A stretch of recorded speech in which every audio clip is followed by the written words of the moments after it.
Okay, so it's week 4, lecture 1, afternoon, and today, let's see, the plan, we're actually running behind.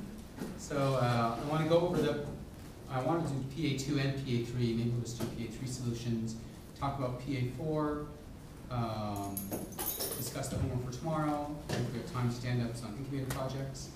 So why don't we start with PA3? So here's PA3, and maybe we should look at GitHub.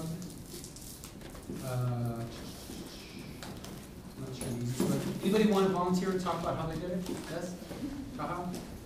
Alright. Can I go to your GitHub site? Sure. I'll just push the latest version or whatever around it.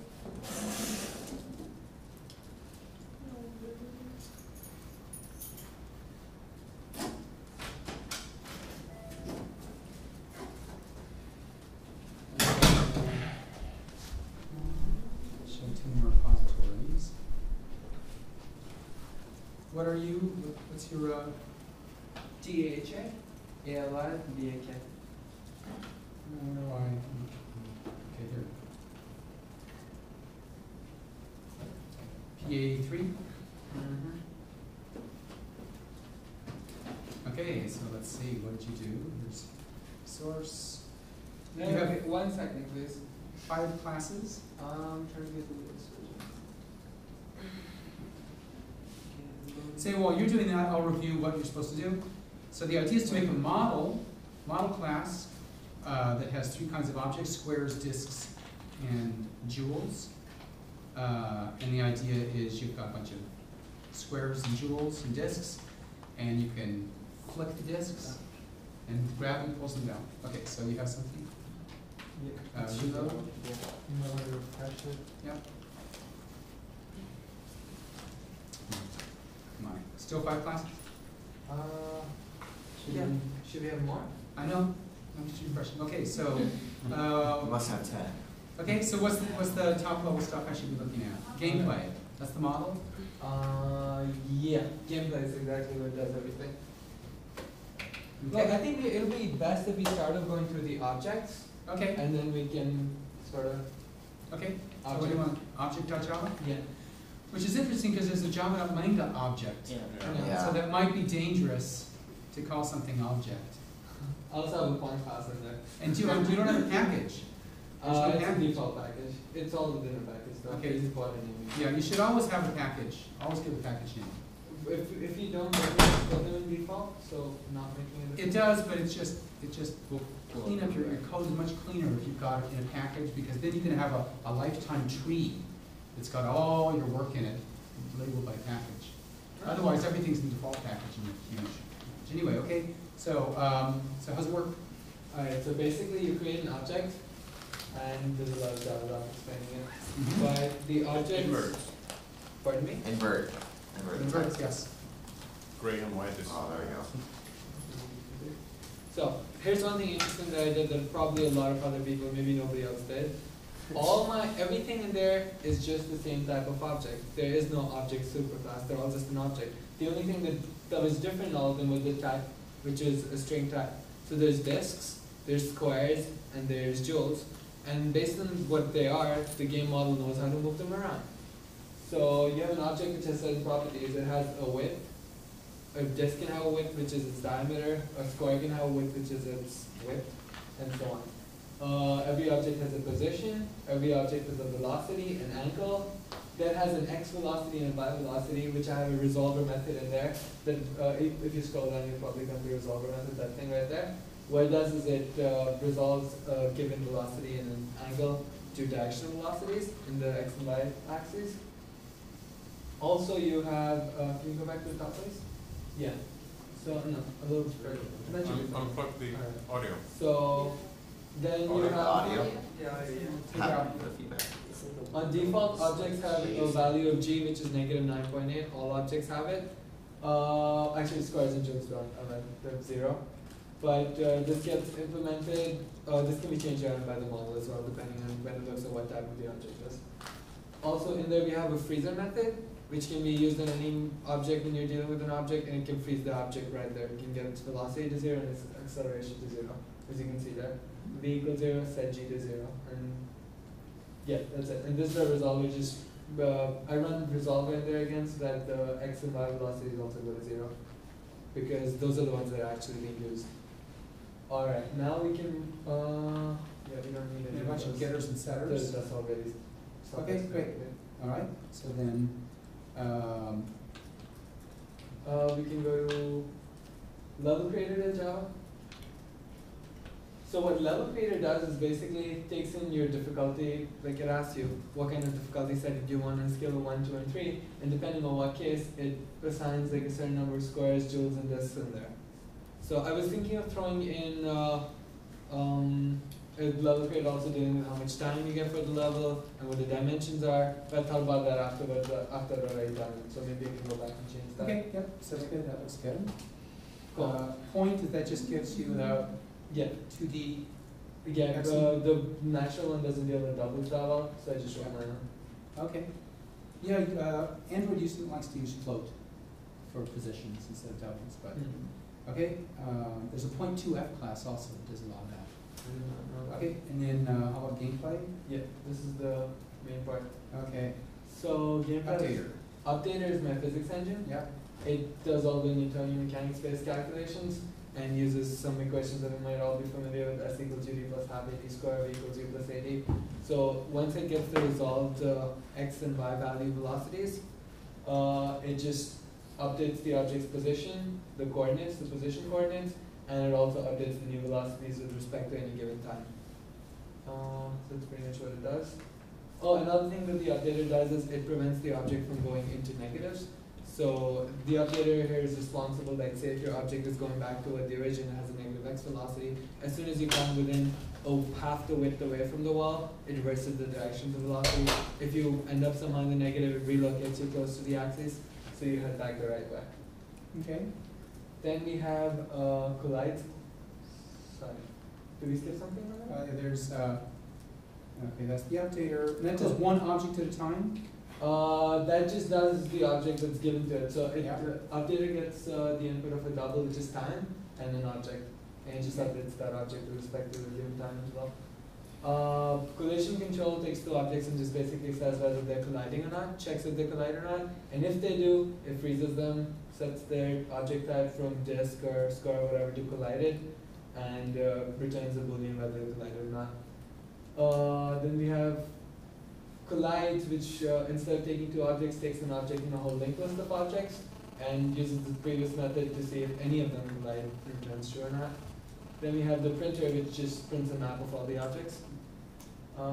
Next we have, so there are three methods: disk remain, joule remain, and is playable.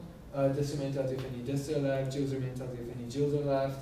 Is playable checks whether disks, joules, or time are remaining and can terminate the game and give the result according to that.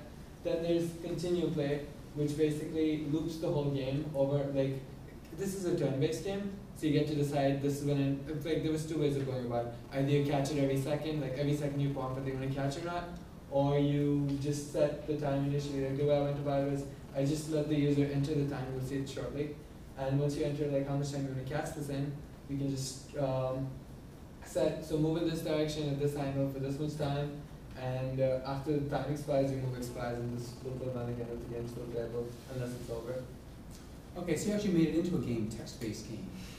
Yep, okay, good. Then we have the play method, which is, You not need to. No, it's good. No, you were supposed to. You were Well, supposed is it okay if we don't? to. You didn't have to. I don't. We'll see Is what it okay if says. we Mine's just somewhat English. I think you were supposed to do some testing of it. Yeah. Have to have a main class that tested, and playing the game is a great way to test. Yeah, but could it just run off, like, you can just input the client-based stuff? If you think that's a good test. Okay. Because this is both a model and a controller, right? well, I wouldn't call this a controller because it's taking its inputs, which are coming as a controller. Text-based game. But you have a while loop and everything. That's different, I'll explain that shortly. So what we have here is the play. This basically takes all the main stuff and this executes each turn. It updates the physics. It gives a little time bracket so that this doesn't go too fast, because if it goes at like 10 seconds at a time, like the user says, oh, just fast forward 20 seconds. If you just do that automatically, it just might cross, but because it doesn't really calculate that point, it just goes by. So this thing breaks it down to like really small time intervals. I think I said 2.01. There's a double increment in that you can change that according to whatever you like. And then just keeps updating. If they collide, the time span gets paused so that you don't really lose the whole turn time and only until the point where they collided. It returns either true or false. It also prints this lost if they collided into something. Okay, great, wonderful. There's also the little test thing which you Oh, can test. actually play this with. Okay, great. So we have a game. So, yeah? I have a question Yes. for the professors.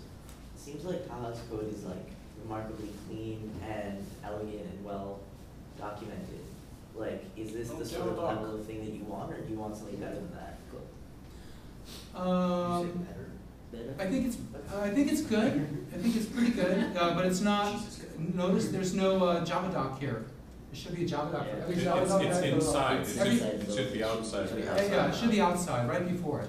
Oh, Java? Should be right before it. I just put it all inside because I thought it was supposed to be No, it should inside. be right before it. Should be. Then these things can go inside. And then there come like Just take the paths. other- So and then does it compile right? I haven't tried that yet. Okay. Well, look, Yeah, I'll it's- show you. No. Okay, so this was, so I think this was good. This was nice. It was creative. You know, you had this idea of combining all the objects into one, which can be nice. It can also make the code a little tricky if you want to have them really behave differently in those cases. And then, but in that case, you could always extend. You could have a disk class extend object, or you could make it an abstract class and require people to do extensions. Yeah, I got a question. Did you have a specific reason why you elected not to do an inheritance? It was Yagni. I thought about it. I was like, what possible advantage am I getting out of it? And there was none. The only thing that I had to change was in my whole controller, like, it just reads a little text type, a little string that's called type, and sees what that thing is. And just according to that, it can behave. It can choose which disk to take. It can choose whether this object is a disk or not, and the disk already been wasted or not. So, Okay, it so. made no sense. I think I can give you some counter arguments, but do you want to move on? Yeah, so let me show you my solution, and then show you how to extend it into a game, and then PA4 with a strict a controller, a model up here, a view, and a controller, totally separate, right, and really clearly defined. And then your PA4 is to create yourself some kind of simple game. It doesn't have to have the great attraction. You know, it doesn't have to be a really good game as far as the game goes, but it has to have sort of the components, so that it can be something that you can extend if you want. But really, I want to have a separate view, a separate controller, a separate model, just like this. Yeah. Can we use our already existing code for PA3 for PA4? If you can, if you want to, you can. You don't have to though. You can choose a different model if you want. So otherwise, you'd have to start from scratch and make a whole new model again. Yeah, you could, but the idea is to have a simple game, so it doesn't have to be, you know, it doesn't have to be a lot of code. Can it be like tic-tac-toe? Just That's what I just Or reversey. If you do tic-tac-toe, do reversey. Or hangman. Could be something like that. Sure.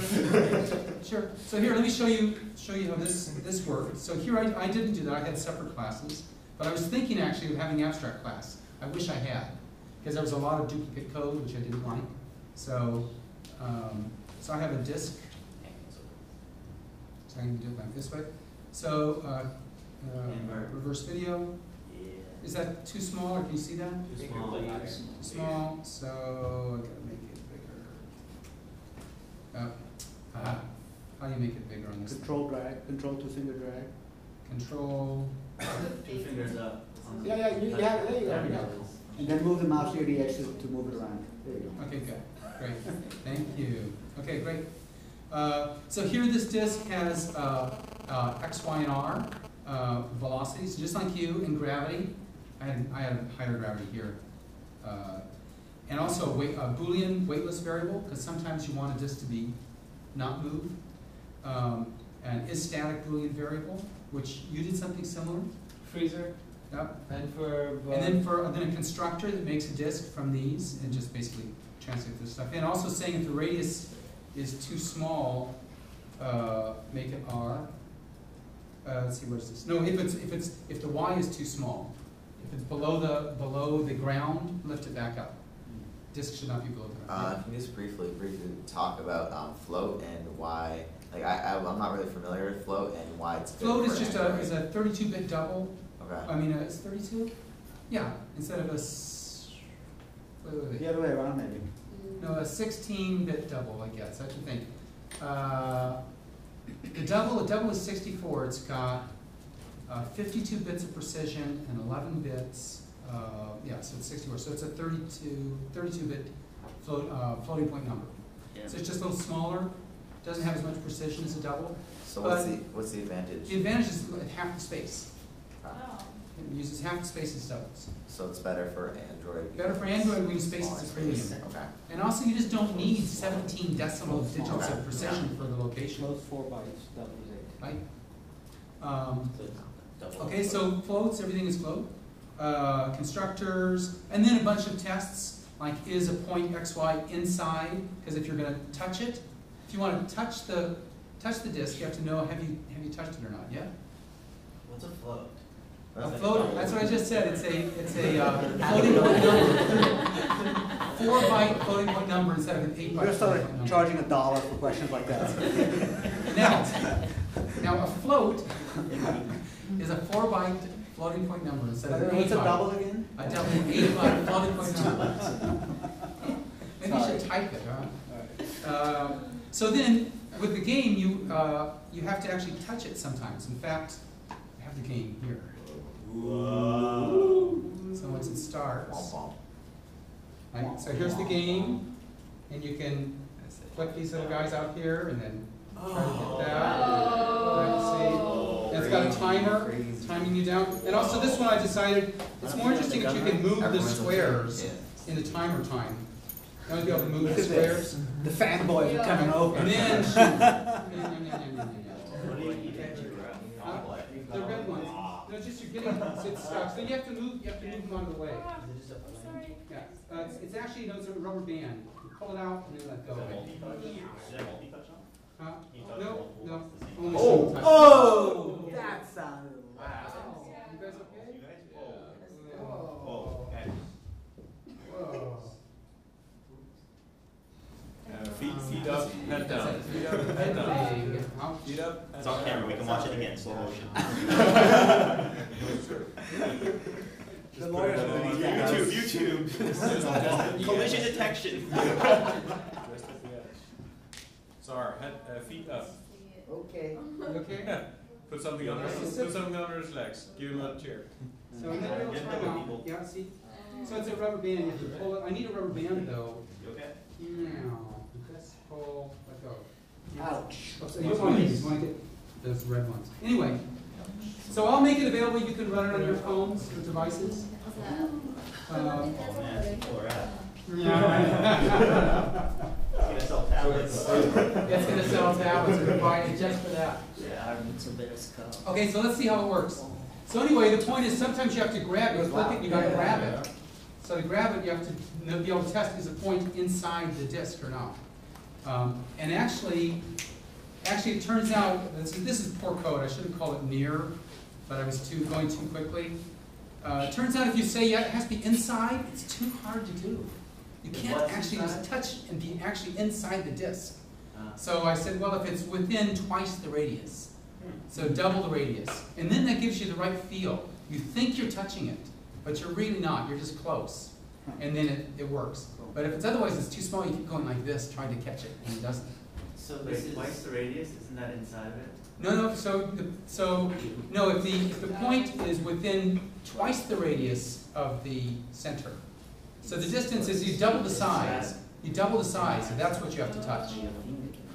Yeah. So this is inside a class of models, but it's used by the view.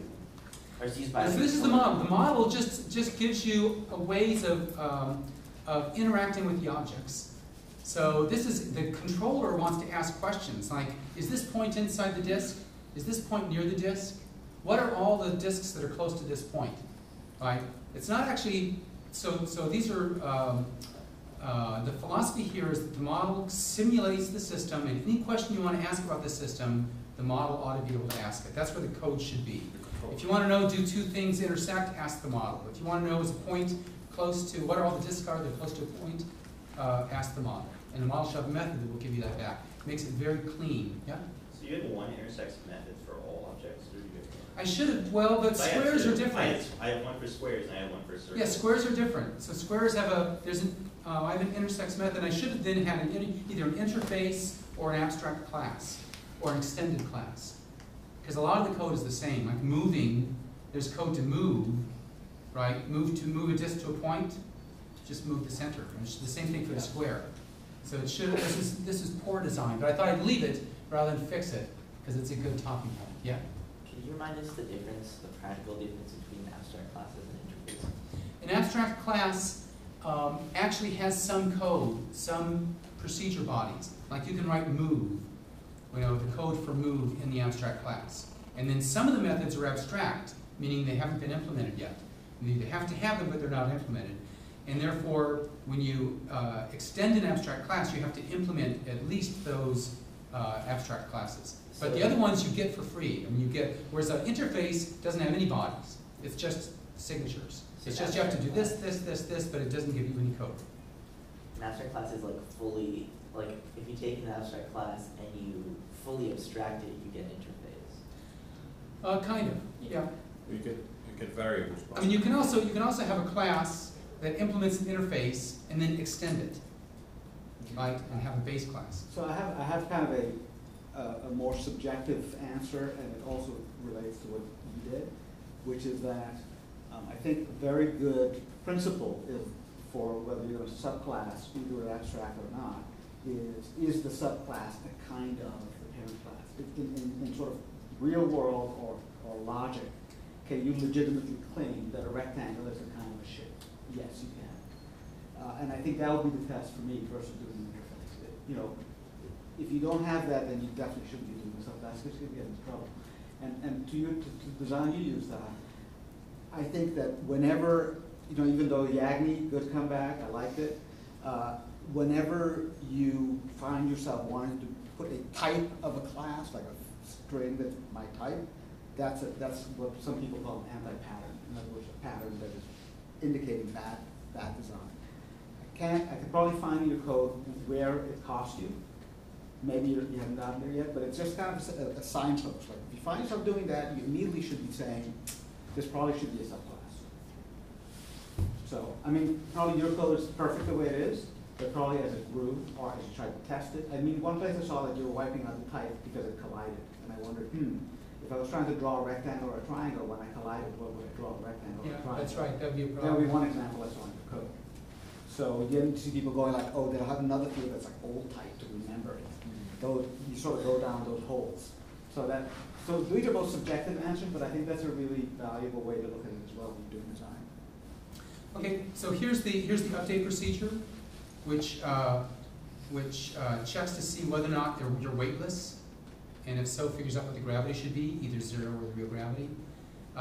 Then it updates the velocity based on the number of the time, which is in milliseconds, so it's actually time in seconds times the local gravity.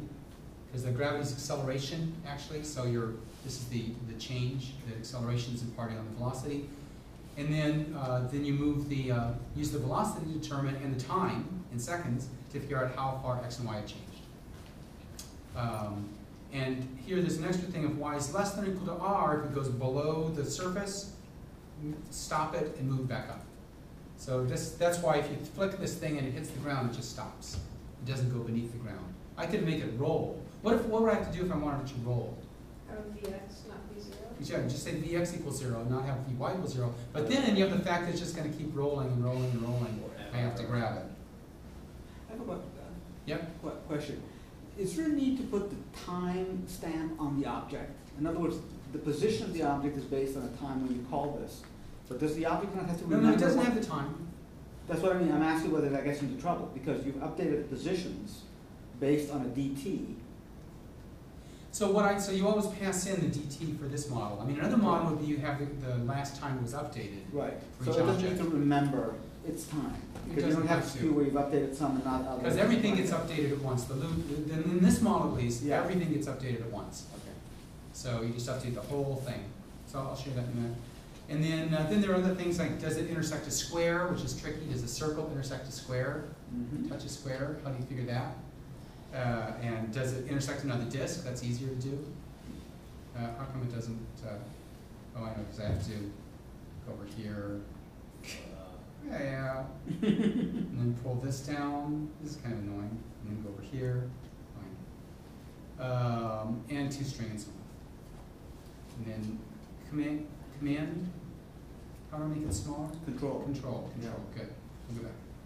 Okay, so that was the square is almost the same, but you see the idea. It describes the model, what you can do to the model, any questions you want to ask of the model, and square is the same. And so let's look at game model now.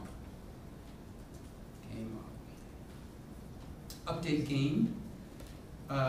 So let's see how this works. So the idea here is you've got all these objects. Oh, let me go to the top and zoom in. Are you zooming just control. with a pinch? It doesn't work. How do you zoom like that? Control and double finger up.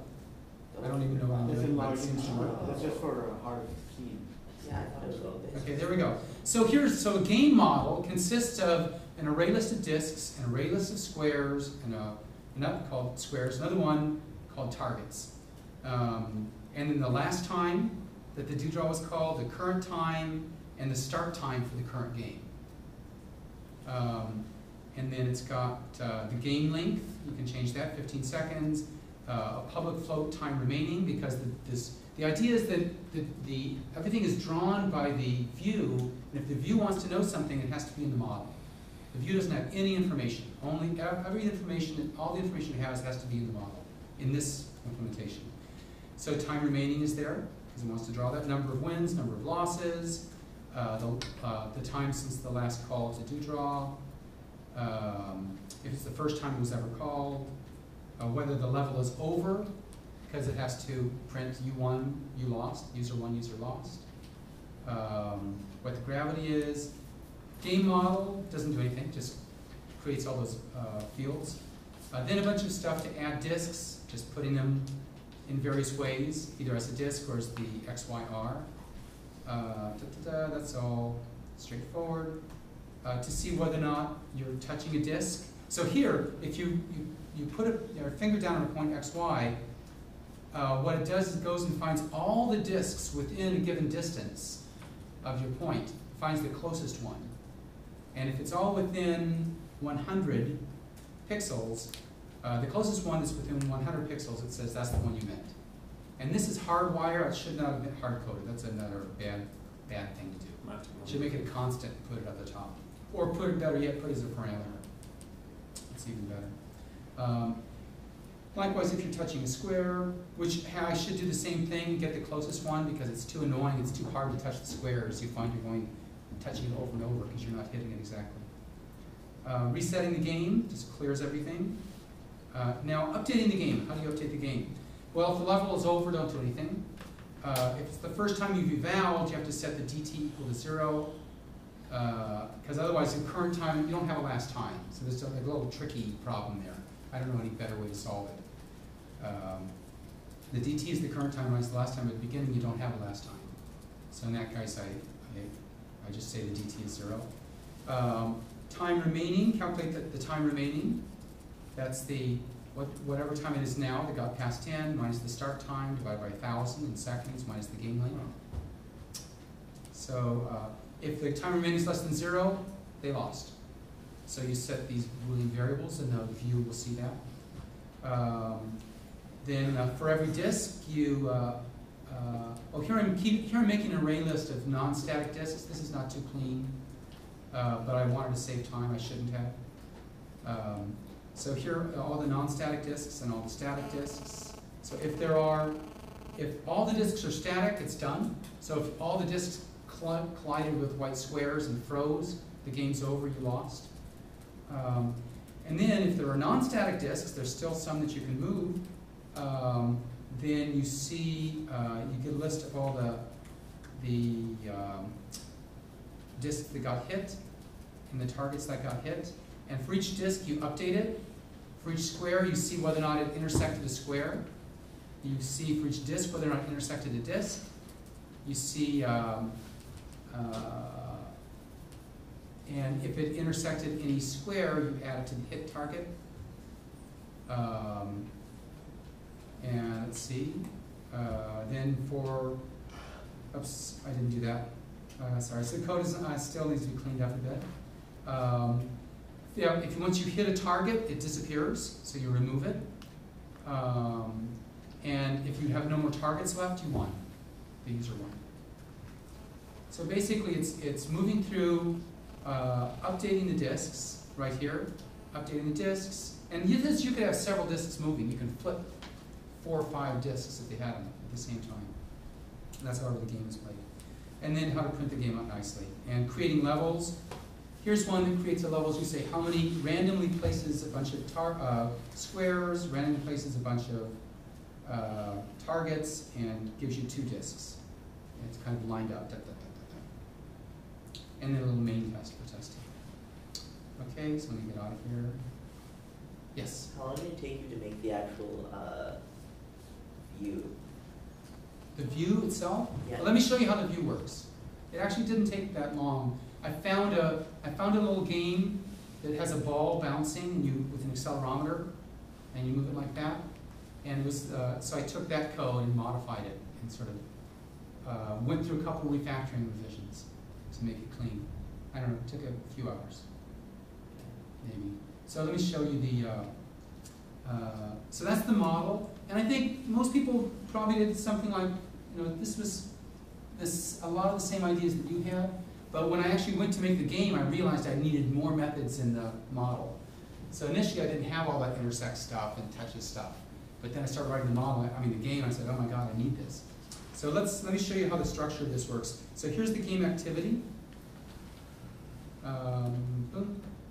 And the game activity is very simple. All it does is it has a thing called a surface view, and which has a necessary surface holder.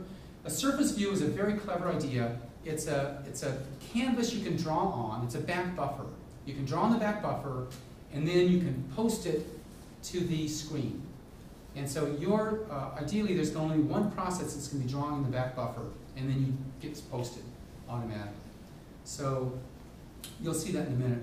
So you make a surface to draw on, you make a game model, you make a view, you make a controller. So that's what's down here. You make the model, you make the surface, which is specified in r.layout.game as surface.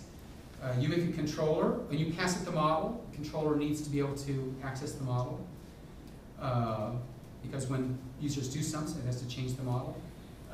And you set the on-touch listener for the surface to be the controller. So the idea is the controller handles all events. Every event is handled by the controller. That's its job. No other class handles any other events. Then you make the view. The view gets the controller, the holder for the surface, and the model.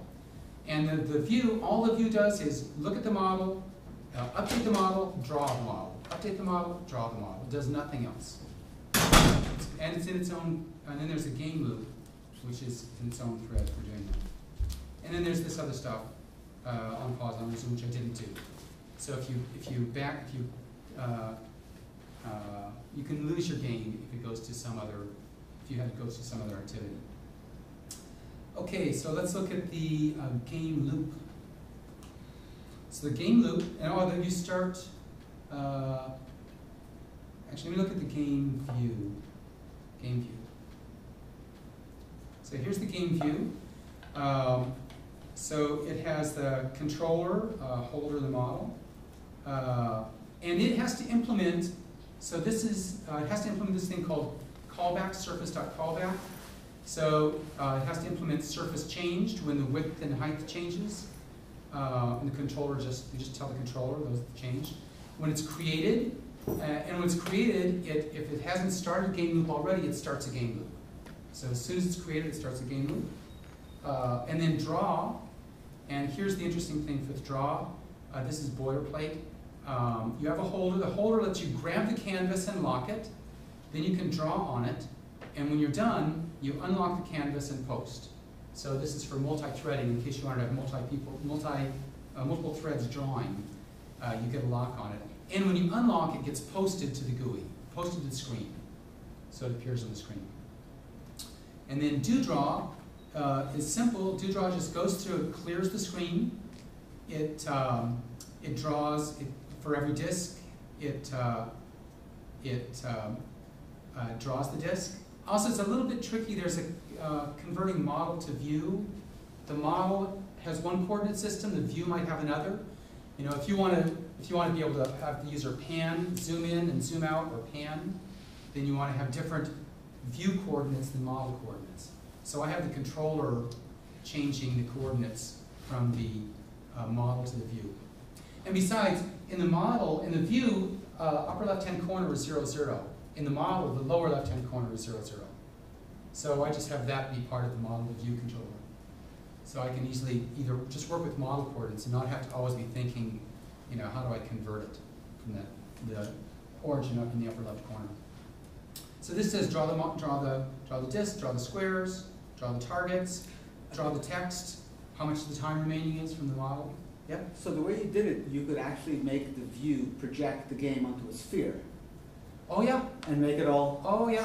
And the model will be the same. Absolutely. That would be so cool. Yeah, you can change this model to view to have whatever you want. If you want to have that kind of like magnifying view where the stuff nearby is really big and everything else just fades away, like Europe, this little teeny thing over there.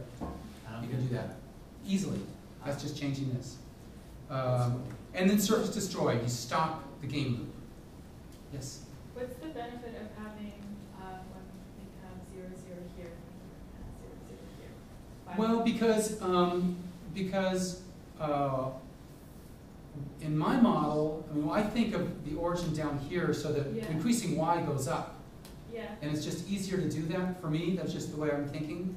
And otherwise, if you don't do that, then here you have to say draw the circle dx height minus d dot y, d dot r. So why do you have to have the origin in the? Oh no, because that's the way the canvas graphics are. Oh. The canvas graphics has the origin up there. You don't get to choose. Okay. You don't get this. You don't have any choice in it. Okay. You know, x goes across this way, y goes down. So, but if you use this model to view thing, you can just ignore that. Okay. And then, after you've done that, you can say, well, and this is great because you can easily pan. You can have the ball if it goes above the top of the screen, pan up and fall back down. You can put the phone in landscape mode. You can actually have it be in reverse landscape mode so that the coordinates is actually lower left or 0, 0. Yeah, you could do that. That's kind of sneaky. That's kind of sneaky. But then you'd have to write all the text upside down. The text would have to be rotated 180, which would be fun. Yeah. So you're saying with this pan mode, like if I flip it off screen, it'll follow it? Well, it won't now, but I could make it do that. And if you do that, let's pretend, as Bjorn said, you flipped it. Let's pretend it moved and went off, like we're about to go off screen, so you flipped it, so you can still see it without it panning. Could that work too? You could probably do that too. What I did though was I fixed the orientation. I said, I only want it only on the landscape view. You turn it like this, it's still landscape. It's just, now you turn it over upside down, it's still upside down. Just one view. Because it's just too confusing to be flipping back and forth. And it's a strategy I didn't want people to be doing. Didn't want them to be looking up there to see where it's going. Yeah? What are the ethics of using sample code, like given using the accelerometer code? Yeah, or just like code given in the SDK sample pack or code found on the internet. I know like we weren't supposed to do that in high school because it was cheating, but now in the real world it's okay with attribution. I'm just like really confused. Yeah. So generally, if there's anything creative about it at all, you need to attribute. But if it's just an example of the use of the API, right? Like there's like the surface, there's not much you can do with the surface. It's just, this is the API. You don't really need to attribute. Because it's certainly, or others, in other words, they couldn't, people can only copyright creative work. You can't copyright straight use of an API. But beyond that, even just for this class. No, you should use. You should not reinvent wheels. You know, if somebody else has done something, it's always a good idea. If it's somebody's creative work, then you should say that you borrowed it. Yeah. I mean, I think by and large, the practices that examples can be used, but if you look around, you'll almost always find an explicit statement that it's okay if you look on their website. So I'm sure the Google site has somewhere, use it will or not. And if you find something on the web at random, generally the programmer will have indicated what their copyright. That doesn't mean you shouldn't give credit. Right, but are you cool with it, even with attribution? I'm totally cool with it. I don't know. Yeah. I mean, I think that's the real, that's the way, there's plenty of creative stuff to do.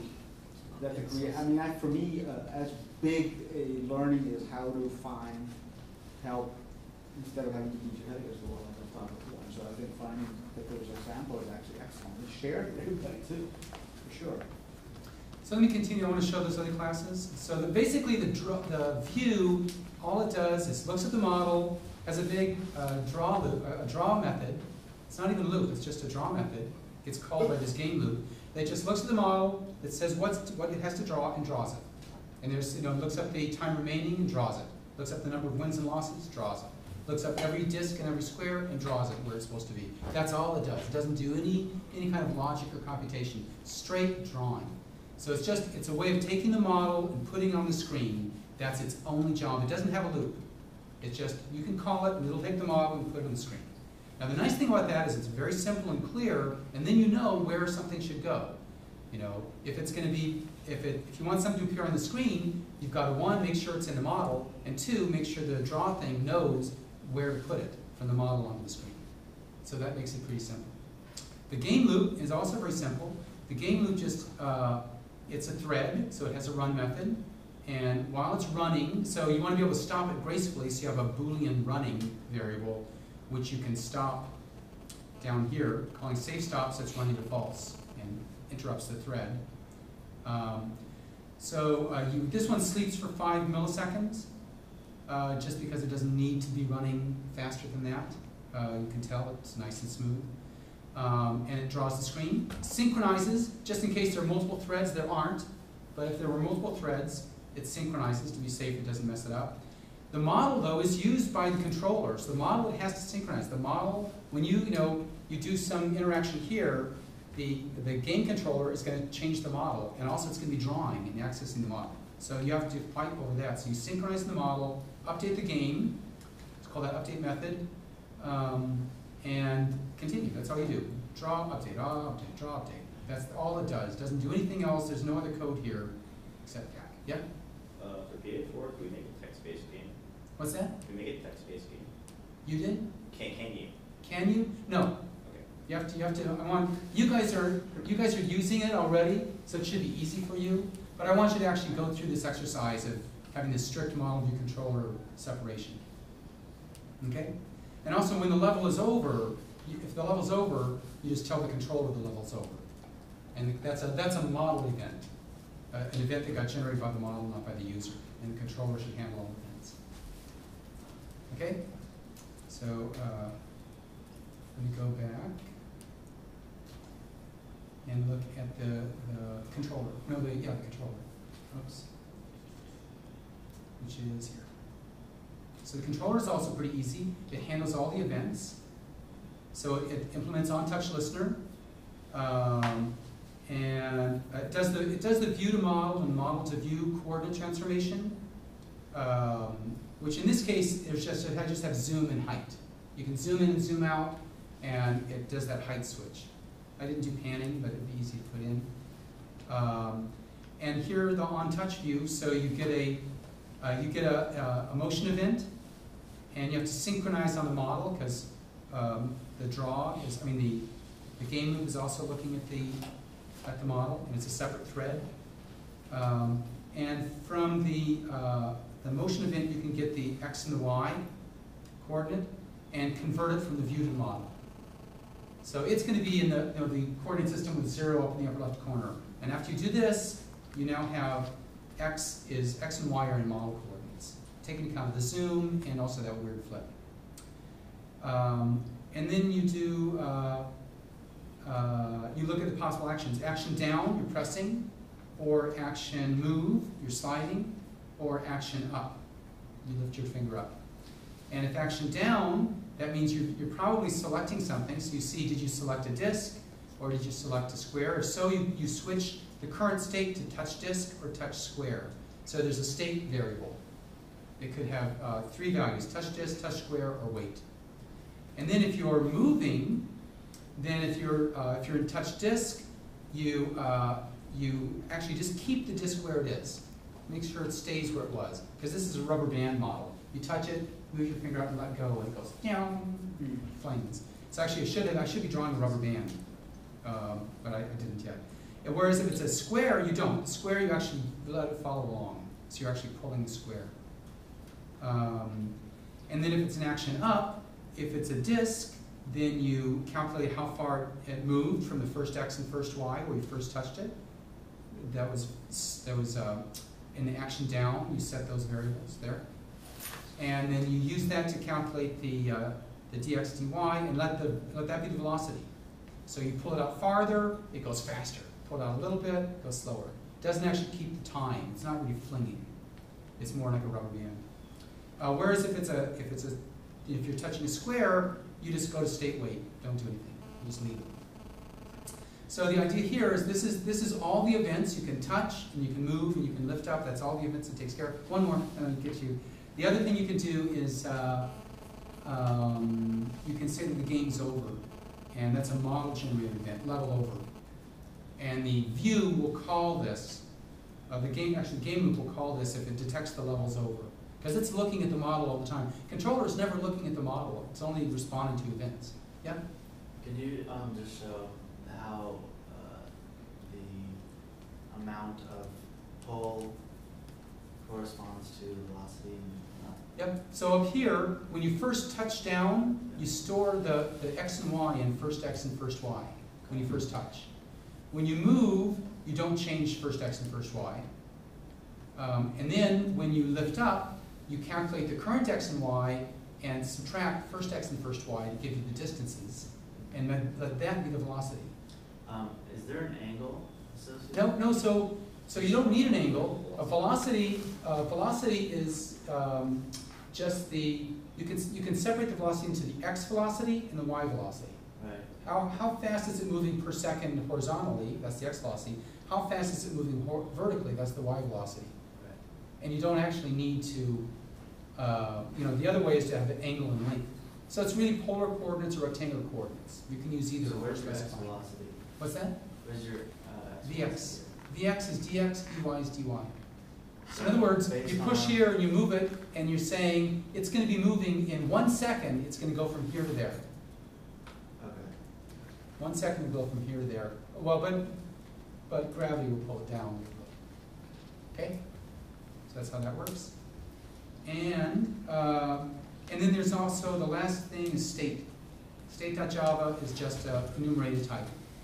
Wait, touch disk, touch square. Which is really the controller state. So the controller is keeping track of what you're doing. We could also have a game state if different things happened in the game. We didn't. Okay? Yeah.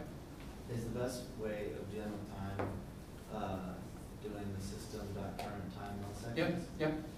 Yep. That's what you want to do. That gives the clock time.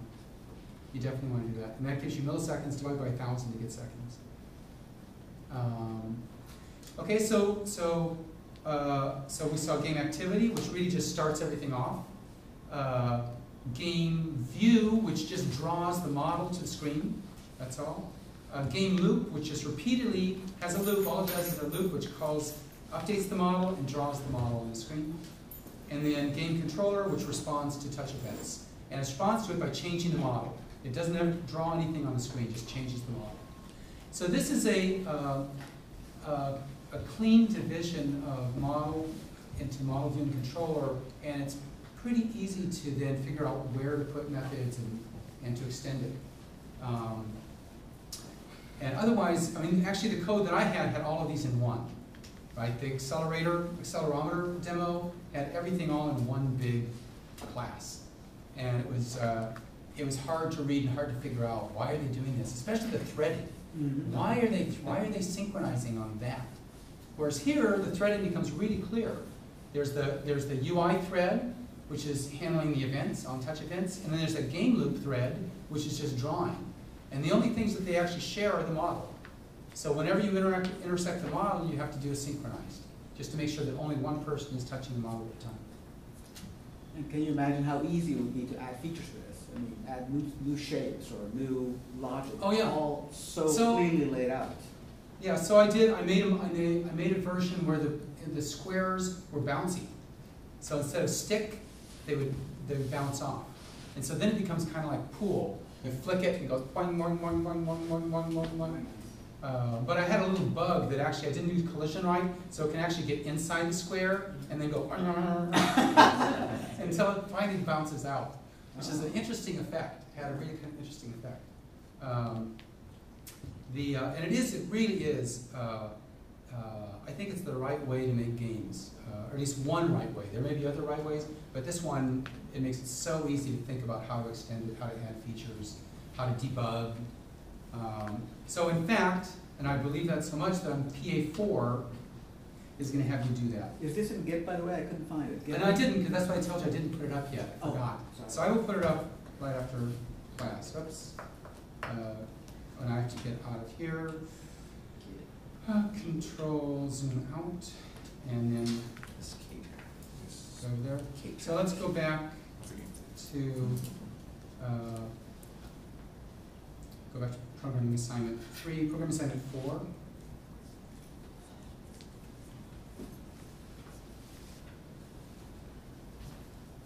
Okay, so so you have you have a week to do this. I guess maybe we should, well, right now it's Monday, it's due Monday, but maybe Tuesday is better, because Monday afternoon you guys are doing your presentations. Yeah. So I think Tuesday would be better for PA4. Yeah. And this is the idea behind PA4 is I want you to have something for your job interview, if you want to go and get a job in this, to say, I built this from scratch, and this is my game, it's all mine. And so, but it shouldn't be too fancy, because I don't want it to distract from your actual incubator project, right? So try to keep it really simple. Make a very simple first one, which is kind of boring. Don't get tempted to make it interesting till later. Just get it working, boring, and then extend it. So you need to have a welcome screen with a play button. That should be pretty easy, a little activity with an intent. Game activity screen where the game is played. So that's that would actually be the main.xml in mind. Another activity I don't have, a win, lose, retry activity. When you win or lose, jump to this screen that says you won, you lost, you want to play again. I didn't, with this one, when you lose or win, it just starts all over. So you have to do a little bit of thinking about how to do that. Have an underlying model that's fairly simple but not trivial. So it has to keep track of something, position or something of the objects. Have a view just like this that does nothing but update the model and draw. So you can use all of that code that you want, because it really is very straightforward and boilerplate. There's nothing creative about it. Have a controller that processes all input from the user and all model generated events. So anything that's an event that has to be processed, have one class do that, the controller. Two other interesting things are have it localized to work with 2 languages. So if you go into your settings and you change your language to Spanish or whatever language you want, the menus and all that stuff should be in Spanish. And that's really easy to do. It's just if you put things in strings.xml, then you make a strings English and a strings Spanish. And it'll be simple, but I want you to do it. I mean, it's 10 minutes. Well, you have to get somebody who speaks a foreign language. It can be Klingon. Pig Latin. You can do Pig Latin. If you don't know foreign language, do Pig Latin. Pirate? Oh no, that doesn't count. If they don't have a Pig Latin setting where you are. PL. PL. I guess you could say, yeah. I don't know. Also, customized to work on 2 different devices. So I just want you to do a layout, 2 different layouts. Do a phone layout and a big screen layout for one of the activities. Really just to make sure that you know how to do it. And again, it's easy. If you send me a list of words, I'll translate it to Icelandic. Icelandic? Is there an Icelandic setting on these? Yeah, okay. Great. This might become the next big thing in Iceland. Well, You know? Okay, so it's not meant to be a really, so the purpose again is not to make the next killer game, but actually just to get used to using that framework and thinking in that model about here's the model, here's the view, here's the controller, what code, how do I have to modify that code to get it to work. Okay, so we'll talk in a few minutes about brainstorming about ideas, game ideas. I think it'll be good to share. But I wanted to go and talk about the homework for tomorrow. It's a lot. So here I'm trying this. So I said, here's my estimate of the homework.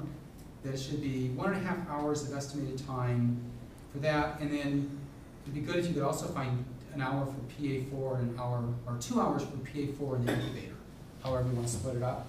So I'm thinking that this stuff here should be, this one should be an hour of reading and 30 minutes downloading code, 10 minutes of making videos. This one should be 15 minutes, that one should be 15 minutes. Where do You you can tell me if I'm wrong. Where do you download the code from? Okay, you download the code, and I didn't say it there. Yes, look up code via Googling Hello Android Pragmatic and downloading code. So in fact, I'll do it for you. So Hello Android Pragmatic, that's the name of the publisher. There's no feeling lucky button anymore. Code, there it is. I should have been timing. Wait, what is it doing? What? There, evancode.zip or TGZ, whichever one you want. Okay, cool. Right? And then when you've got that, that gives you, let's see, that gives you, oh, I forget where it is. No, it's in ABCD, yeah, sorry. That gives you this one, pragmatic, code, and there's a couple of these. So just What are you supposed to do? put them in, so this is code from the book. yeah. So you don't have to type it in. You just copy it into a project. Which ones?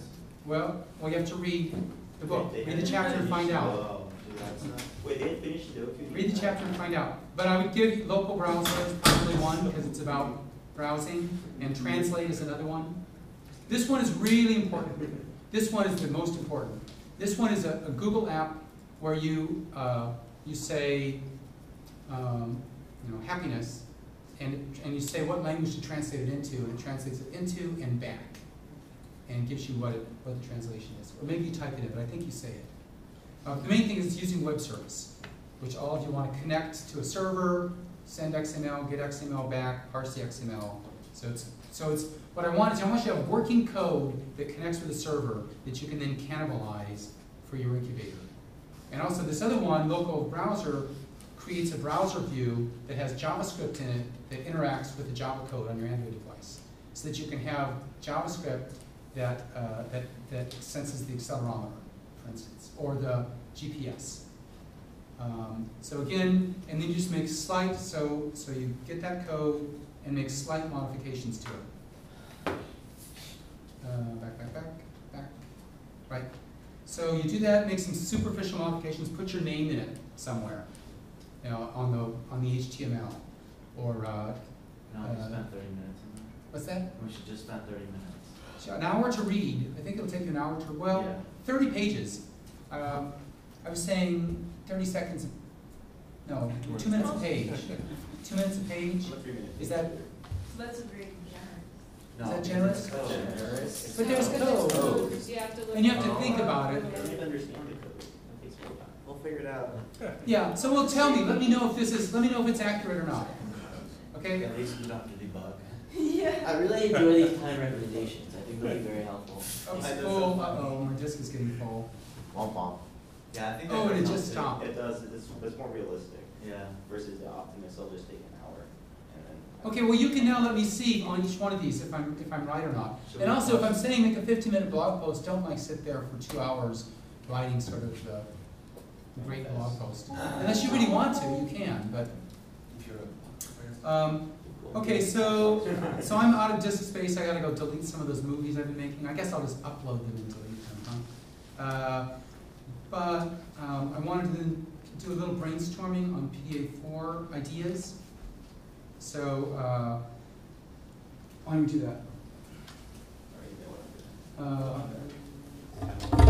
So it's a simple model, so I want simple games that are relatively easy to implement, easy to draw, easy model, but not trivial. So throw me out some ideas, not necessarily you're going to do, but just ideas that might be interesting. Why don't we extend the maze game? What's that? Why don't we extend the maze game with all the Okay, things so you wanna do? so extend maze game because you have all the model stuff there. Okay. Yeah, actually that I thought could be really good. Yeah. What if you had, you know, that game where there's the ball connected to a rope to the bucket, and you have to You like, flip flick it. What's that called? What's that called? No, The ball, rope, and bucket game. oh, ball in a cup. Ball in a cup. That sounds good. That's what Family Guy called it. Ball in a cup. Family Guy. Okay. Yeah, that would be interesting. I invented this game in high school called the pen game. I was thinking, as like, just for PA3 and then have it, like where I come from, we used to hunt bugs from trees, and then instead of having the discs, the static disc, you have a tree, Yeah. and then you look for like where birds are, and there are nests for birds and birds themselves, but they keep moving around, so you, Oh, you have to shoot birds with slingshots? yeah, you have like a slingshot and you have to aim the right way to shoot a bird. Okay, so we'll Or say the nest. bird hunting. Bird invaders. Bird hunting with slingshots. My first Angry Bird. Then they will be angry birds then, right? Yeah. Okay. Yes. Arkanoid is a simple enough extension of PA3. What is it called? Arkanoid is basically where you have bricks at the top and you've got a platform that you move around, and the Oh, ball brick that breaker. bounces up and breaks the. Brick breaker. It's like It's yeah, called brick Brick breakers. Breakers. If you click the mouse, it has to let you shoot their power-ups. Yes. Awesome. I warn you though, really, don't try to make it too interesting, because I actually killed about 6 hours playing with different versions of this and adding these things. And it's like, later do it, but not for this. Yes, Jim. Okay, there's this game on the internet called Square 2, where you control a square, and Uh-huh. there's black and red squares that are coming at you. Your job is to collect the black squares and avoid the red ones. Okay. Okay, that sounds good. Yeah, that would be great. Ooh. Yep. About like whack-a-mole. Yeah, except you tap instead. Whack-a-mole, tack-a-mole. Yes. Okay. Tack-a-mole. Okay, well, so what's the model for that? The model is, what has to be drawn is whether the mole is up or down, right? And the model has to, given a length of time, decide whether to put the mole up or down. And the controller records the motion objects, and it sends, if you hit a mole, it tells the model to make the mole go down and increase the score by 1. And then also the model keeps track of how long the mole's been up, and if it has been up for too long, it puts it back down and gives a point to the moles, right? Yeah. Nice. So that's good. It's simple, easy. Yeah. I was thinking like a really simple old space shooter game, except you can control it with the accelerometer. So you But don't do the accelerometer. First do the touch event, because the accelerometer, then you have to learn you have to look up all the accelerometer stuff. Is it Like, hard? start doing Space Invaders and. Well, again, if you can find some sample code that has it and look and see how it's done, then that's I okay. was just curious as how that would work. So, Yeah. Yeah. You could burn Yeah, it's all not, I that. mean, it's a good idea. I'll get you the code that I use that had the accelerometer. yeah, Ball. maybe not to mess with it. Ooh. Okay, so what was this? You What could was burn it, a lot of what was it time. called Put again? I all got into it. the I don't want feature, to do yeah. much, I'm just thinking. You said accelerometer, warning bells went off. I forgot everything else you said. Oh, okay. Thank you for the warning bells. Okay. Space Invaders. Space Invaders. Space Invaders. Space Invaders. So you're shooting at guys, and you have to move back and Yeah, forth to that would avoid be cool, something like that. getting it, and then shake it or something. Okay. So if you remember the old asteroid games, Yep. like the really annoying part was that even after you stopped engaging your thrusters, you'd still be going forward. Yeah. So what if we had something that was like that, except without the shooting, and you moved sort of with your rubber band sort of mechanics, and your job would just be avoid the asteroids and move your guy by sort of slingshotting him around places. Avoid asteroids, yeah. Why do you think they got away? Like, So probably though you should, I don't want to be too similar to PA3. So it's probably better actually to say you should make a new model. Don't use the PA3 model, unless you use your own PA3 model. Don't use my PA3 model. Because I do want you to write the interesting part of the code yourself. So, yeah, Todd? Like something like missile command. Missile command? Oh, nice. Yep. Snake. Snake. Well, snake, yeah, so snake, that's the, No, not that. snake is going around and has to avoid hitting its own tail, and every time it eats an egg, it gets a little bit longer. Yep. Maybe if you did something like 360-degree snake as opposed to just there are 4 directions. Like 3D Tetris kind of. No, just like, you know, like No, normal snake can no. go up, down, left, right. But like Okay, the that's snake gonna is be, fun. that's gonna be tricky for the, running into itself. Because the nice thing about doing it on the grid is it's really easy to see whether or not you've intersected yourself, because you just Yeah. go through all the positions. Another couple The other of part people is that tricky, made because you have like to a see whether or not 360. two lines intersect. What they did instead of like you hitting your own tail, is that you got faster, so you had to avoid hitting the walls, and like as you moved faster, that got more difficult. Oh, so you could say it can go ahead and cross itself, Yeah. but you just can't hit the walls? Okay, yeah. So you could do something like that. Who's that? Snake. A couple of people back home. they were Okay, you definitely- noticed, yeah? Fine. Maybe Of course. there's like a bow and arrow and all of that, and just shoot balloons Okay, lined up. William Tell. Right, with the arrow shooting balloons. And you can snipe too by like pinch zooming in. Or maybe you could have apples on people's heads. That could get gory though. Maybe you could just have heads. Oh gosh. You can just take a picture of it. Uh-huh. You could, yeah. Well, you could have you could have arrows with like suction cups on them, so it wouldn't be so gory. What about, Okay, anybody else like, want? Do you have an idea? I was thinking like a bow and arrow thing that you like tap and you have like things moving. Oh, like the arcade game, Yeah. right, where the ducks move back and forth, right? So Duck hunt. shoot the ducks, Duck hunt. It's not great. shoot the ducks. The annoying The dog. bow hunting ducks. Fine, yeah. Joseph? Yeah, there's this game, it's like an ice hockey, with like 2 lines, only 2 lines and goals, and there's a ball that just bounces, and you only move up and Pong. up and up. Yeah. Right? Yeah, Yeah. Pong. Yeah, you could do Pong. Sure. I mean, that would be, that's like one of the very first games. Yeah. So it'd be nice to do, yeah, show how you get implement Pong on Android and a little bit of code. Yeah. I don't see no reason why people can't make a simple form of fruit ninja. A what? Fruit ninja? Oh, Fruit Where Ninja. you just, We were slicing. You need to Yeah. get all So this- you have to have the fruit go up and you have to move like this. yeah. Fruit Ninja. Okay, yeah.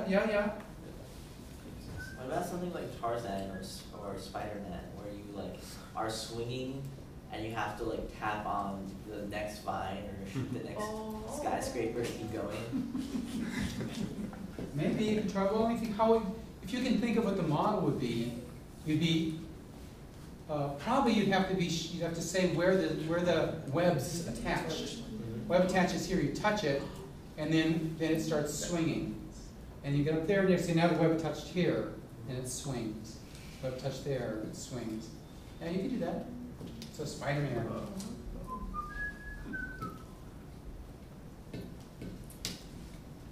Anybody else know Tom? Yulia? Have an idea?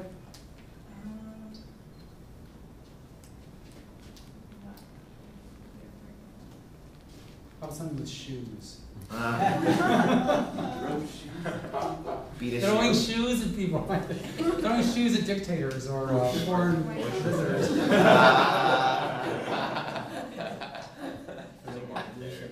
There was a game like that, like What's that? 15 minutes after the news.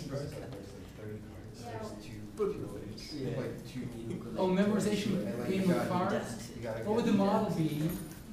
The model would be what's underneath the cards, and the controller would be touching. You have to know it's your first touch or second touch. And the view would, yeah, that would be interesting. There's, especially if you, the main idea here is to get used to using the model view controller approach and thinking of how to separate things out. So that would be fine. Concentration, isn't that called concentration? I think it is. Concentration, memory game.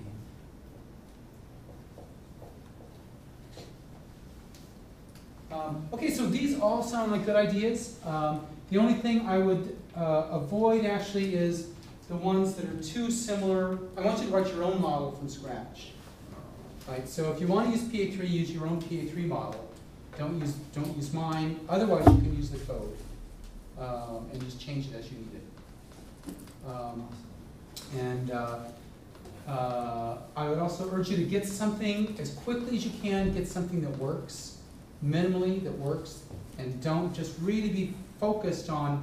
I want to meet the requirements. I don't want to make a great game. I don't want to make a great game. Just because you're going to get distracted and start working on the artwork and, you know, and fine tuning the bounciness of the objects.